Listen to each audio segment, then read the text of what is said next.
sometimes it's harsh. What I say be harsh, but that be that tough love that people need. You know what I'm saying? Coming from a perspective right here with you. And my whole thing is I'm in the same boat you in. You might not have the same habits, we might not have the same things going on, but if we in the same boat, cause I ain't got no more than you have. Here's the problem, man. First of all, what up? You know what this is, Win Substance Use. I'm with my boy Roy, again in Walnut Park Depot. We on the block. I feel my man because he get at them like me. I remember Roy was young, and unfortunately, I can remember we was hustling together. You understand what I'm saying? But even in that, using my bad self as a bad example, well, being a good example of a bad example, right? Man, I done watched this whole neighborhood change. And you can see over here where all these houses gone. There used to be houses, man. This area is turned into a straight up high opioid area, and that's bad. You got cats over here 17, 18, 19 years old, straight up on heroin, past DMs, past pills, on straight up heroin now. Cars been sitting here for months. You know what I'm saying? Police won't even take them. You know, I don't understand it. But we was on the south side, they be gone already, right? Man, how you be coming at these cats, man? Just spit what you be telling them, man. I mean, you know, you're doing good now, man. Let them know how you come. First, it's tough love. First and foremost, I let them know I love them to the fullest. There ain't nothing I wouldn't do for them, but get out here and do what they doing. You know, I'm not perfect. I'm a crack baby. My mama got high. I'm from the projects. The whole stereotypical thing, you know, is me. But it's also being able to overcome anything that's put in front of you, obstacles that you have to overcome.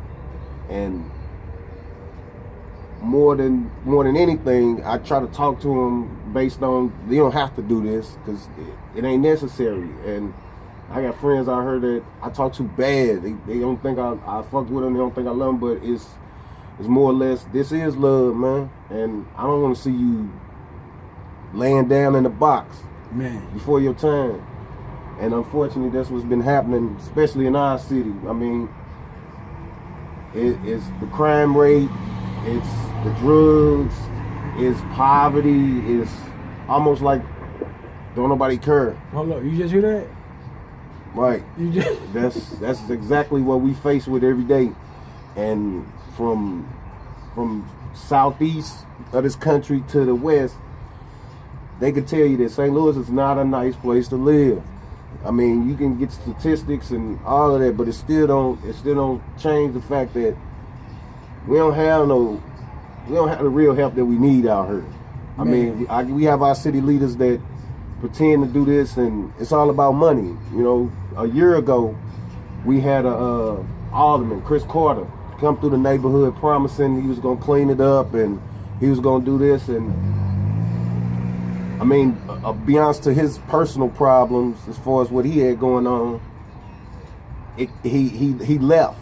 You know what I'm saying, in the middle of trying to do what he was trying to do.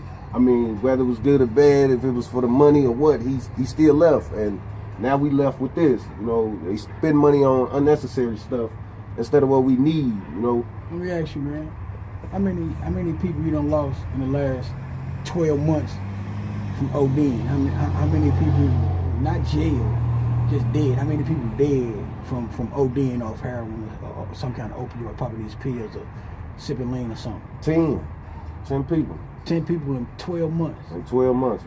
Not people I just know, people I'm close to. You know what I'm saying? People I grew up with, people I love, still love them to death. But that's the just. And we get people in the neighborhood that have never been over here 10 years ago. Never would have made it over here 10 years ago. That's the other odd thing that's to me, man. I'm seeing people that I've never seen. I grew up over here, man. I'm seeing people I've never seen that's comfortable walking around. And I'm not saying they shouldn't be. You should be comfortable walking around anywhere you go. But right. You got people coming over here hunting for things, man. The dangerous thing about it is, man, I don't think the residents over here, it ain't that they laying down. They just don't know what to do. And when you have when you have aldermen trying to do so much, you know, but you know, when the city is not, and it's not just St. Louis, when the city don't have the funds. Man, the bed space in the city limits of St. Louis, just the city limits, it ain't even 40 beds. It ain't even 40 beds for institutional treatment. That's not institutional, but inpatient. It's not 40 beds.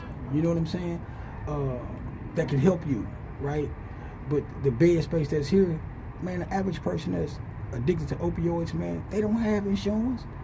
They don't have something. It's almost like one of the first questions I ask, for real, are you on paper, DOC, any kind of way, because they'll help you. Right. But if you don't have that, you stuck out here. Right, and it take for you to be in the system in order to get help, some type of adequate help, you know, and it shouldn't even be that way.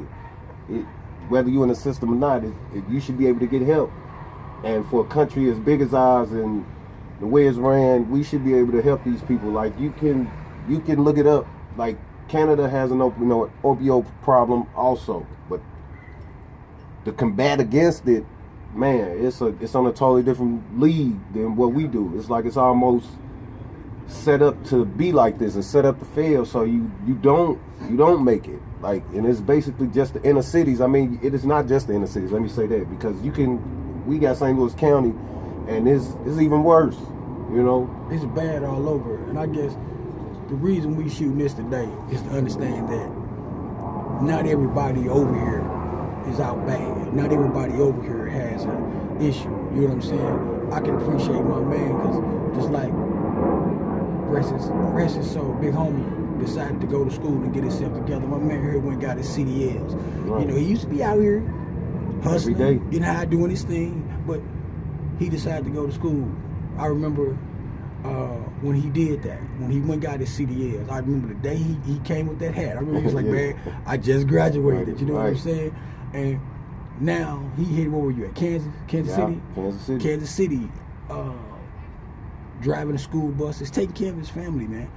It's not as bad as people think in that sense. A lot of people see these areas, man, and just feel like it's all bad. Everybody over here is bad. Right. That ain't what it is. Half of the people that's over in these areas are not from these areas. You go into certain neighborhoods that are plagued with opioids, man, and they not from over there. They just coming through there. Right? So I want y'all to understand this. This is what Win Substance Use is about. This is what this channel is about. So you can get a real look and see what this is for real. You're not just gonna see the negative side. You're gonna see people trying to do their thing. Right. I told y'all before I was gonna talk to some parole and police officers and all that. Well, I recently found out that they can't speak to me on YouTube channels without getting it from the chief. You know what I'm saying? And I ain't sat down with the new chief yet. I would love if he would sit down with me and have a conversation with me. So if anybody know him, man, y'all know me, set that up. Parole officers, I got a contact that I want to try to talk to, but they can't do that either. So I don't want nobody to lose their job, man. But on the real, hey man, it's 100 out here. Yeah. It's 100 out here, right?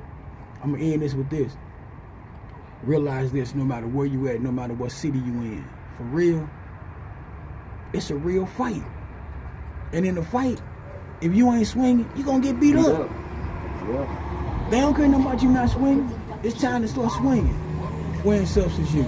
Get at me.